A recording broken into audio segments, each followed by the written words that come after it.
extended into poster making. So here's December's poster. It's not 17 colors. It's just a 4-color print, but it still has that influence. And then similarly, this this Daniel Johnston poster is created through that same process. Really, like the poster was finished before we touched a computer, which is kind of a big deal for us. But a bigger deal actually was that this poster recently was awarded a silver medal at the inaugural Chicago International Poster Biennial. So that was really flattering.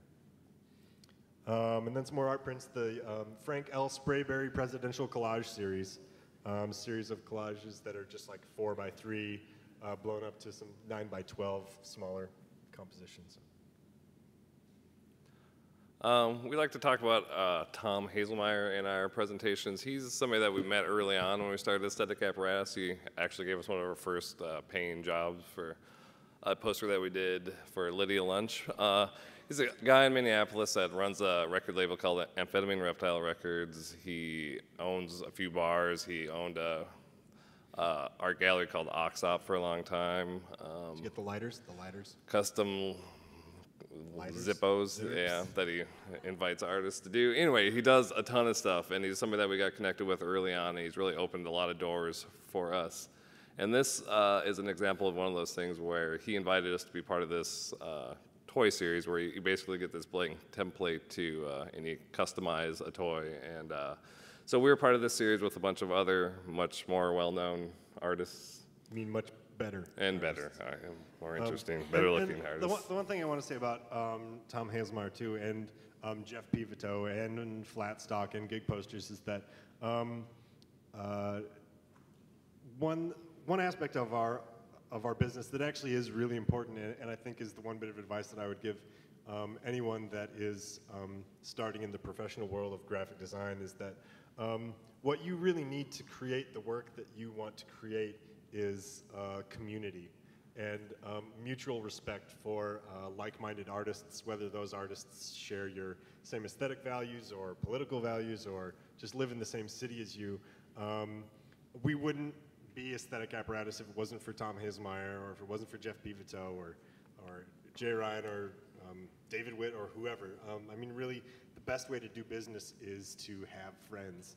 And this is not networking. This is not talking about people that you can both profit with. These are people that you respect and that respect you. And if you can be true to yourself and be true to the people that you respect and grow with them, that you pretty much can't lose. So let's move on. I should have ended with that. That was great. And thank you. So we did a couple of prints to promote that toy and to sell along with that toy as a package deal. But this is an example where it actually kind of turned into a branding experience for us, or experiment for us, where we've continued to do more and more prints based on that basic concept and general feel. So these are our Doom Buddies that we have now applied to different t-shirts and sweatshirts. Just run through these real quick. And I mean, what being Aesthetic Apparatus also allows us is the freedom to create this work and to experiment in venues that we're not necessarily comfortable with. Our experience, even when we were at a really fairly modest studio like Planet Propaganda in the 90s, it was still hard to get things in motion. For a while we had a bunch of meetings where we were talking with Kevin, like, yeah, we should make Aesthetic Apparatus part of Planet Propaganda, and we'll sell posters and do whatever. And it just kind of never happened. And maybe it's just that he didn't really like our stuff. But I always chalk it up to that, like, to really get anything done that you want to express and really build out and see what it can do, you have to kind of just be able to make that decision, at least to be the person in charge and do it. And the only way to really be in charge is to be in charge. Be in charge. and be independent and be able to make these flexible decisions and start a line of clothing just because you want to, because it's your vision. So a lot like that paper collage stuff that Dan was showing earlier, and how that bled from art print into more commercial work, this Doom Drip stuff has also influenced subsequent posters for bands. And then also being contacted by, this is something we did for Cole McVoy. They had this project where they wanted it to look like the Doom Drip stuff, and they kind of prefaced it with that, and then said it's for teenage bass fishermen, and that they wanted to create this target, because obviously all that Doom Drip stuff had big targets on it, and they wanted it to look like that, and we weren't sure how that was going to, I don't think it ever did happen, but I mean, this was the result of that. So, odd. And this kind of threads into the illustration section, which is one partially in existence because we have an illustration section on our site. No, honestly, I think we get illustration work because we do have an illustration section on our site. But we do have a representative in the UK, Dutch Uncle, that gets us a lot of good work.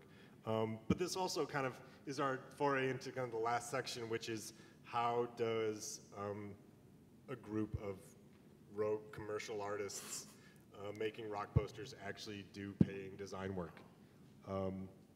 Illustration's one of them. These illustrations were for More magazine, which is a magazine for women 40 and over. So we were, again, approached by that client and slightly, just a little bit confused why they were coming to us. But it ended up being a really good fit. I think we should be hanging out with more 40-plus-year-old women, apparently. Yeah. I can't remember what those were. That was like the most desirable jobs. Yeah, it's like where you can go next in your career after 40. And these were for, we did, for about 6 months, we did the illustration page, or the illustration for the books page in FHM magazine, which we always assumed that nobody looked at if they were reading FHM magazine. Probably not jumping right to the book section. Yeah. I'm sure I'm offending, I don't know, nobody. But one issue that we really had to come to terms with is that we're not illustrators. Jonathan can draw, but we really can't, and that's been kind of an uphill battle for us to figure out how to work with an illustration rep and illustration clients, but also, given the way that we work, be realistic about what we can do. So this is our Bitch Fest slide, where we get to complain about how stupid the client was. But really, it's more about how unable we are to do the work that we've been hired to do. So we've got a few slides here. You know, here's swap laptops for flip-flops up at the top. Just a few changes on the second one. You know, it looks a little bit dark. Get some flowers in that sound. Make it a little happier. That's cool. And then there's this other concept. And these were provided with kind of sketches, visual sketches from the client, kind of what they wanted to see. And that was kind of a cue right off the top that it was not a good fit for us. Because if someone already knows what they want, we're not going to be able to make it. We're like, God, I hope we can find these hands intersecting. Oh man, we found 4 hands intersecting. This is going to be great. Okay, there's that. And got some guys shaking hands. They're tan. And we'll just give them a couple options, something else that we actually can do. You know, we did their sketches. Now we're going to give them our visual ideas. I think, right, weren't those last two like our? I think so. So there's, you know, the people in bathing suits and as the sun and these kind of nice, you know, heroic communist-looking characters walking towards us. United we tan, and they're like, "Oh yeah, that's good. United we tan. That, with the guys walking, that's great. But we need them, you know, like on the beach in swimming suits." We're like, "Oh crap! How are we gonna get people walking like this on the beach and swim? Oh, we got one. We found a photo of people on the beach in swimming suits marching. This is good. We're golden. We're done." No, what was it? Too retro, I think. Yeah, too old. And so like, no, they got to be happy. They got to be like modern people, kind of like that, but make them modern people. Make them happy, cool, modern people. And you know, at that point, it's like, where are we going to find happy, cool, modern people marching in line on the